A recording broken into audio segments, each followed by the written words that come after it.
Est-ce que ça t'arrive de réagir avec une agressivité soudaine à attaquer verbalement ou physiquement les autres, tes proches, les personnes que tu aimes, à avoir une attitude déguisée ou vindicative, et ça parfois même sans raison apparente? Je te présente ta boulie, cette partie à l'intérieur de toi qui fait que face à une menace perçue ou à une souffrance émotionnelle, va choisir de contre-attaquer, de se venger, d'être plus méchante ou d'être plus forte que les autres. Puis ça peut se manifester par toutes sortes de manières. Ça peut être que tu as des propos durs envers les autres, des comportements intimidants, des actions déguisées pour dominer l'autre. C'est la fameuse passivité, agressivité. C'est cette partie-là de toi qui utilise cette stratégie-là. Cette partie-là ne cherche pas nécessairement à te nuire gratuitement. Elle cherche plutôt à te protéger, à éviter de ressentir la vulnérabilité.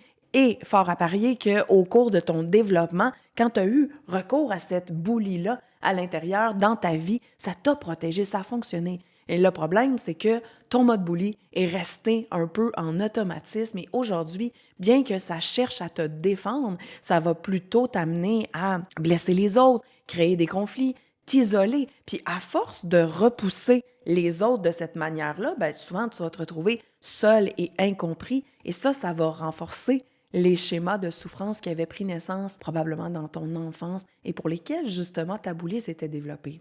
Ce que je veux dire aujourd'hui, c'est que ta boulie, on ne l'éliminera pas complètement. Elle fait partie de toi, c'est un morceau de l'ensemble de ton casse-tête, mais on peut apprendre c'est quoi qui l'active, c'est quoi qui la start, c'est quoi les besoins affectifs, les émotions qui sont en dessous et à y répondre autrement avec ta partie adulte sain. Parce que si ça a réussi à te protéger quand tu étais plus petit, aujourd'hui, ça risque de te nuire ou en tout cas de ne pas répondre adéquatement à tes besoins affectifs et ça, c'est ce qu'on veut faire avec ta partie adulte sain. En dedans de toi, comme en dedans de tous les êtres humains, il y a une sauveuse, il y a un critique, il y a un détaché, il y a une bully, il y a un magicien et il y a des modes enfants. L'enfant vulnérable, l'enfant en colère, l'enfant triste, l'enfant impulsif et surtout, on a un adulte sain et ça, tout le monde là. Et en schémothérapie, ce qu'on veut, c'est chercher à la renforcer pour faire en sorte qu'elle vienne orchestrer tout ce beau monde-là qui habite à l'intérieur de toi pour mieux répondre à tes besoins affectifs, écouter tes émotions et faire des actions, des choix qui sont plus alignés avec tes valeurs. Si tu veux mieux comprendre toutes ces parties-là de toi, mais aussi tes besoins affectifs,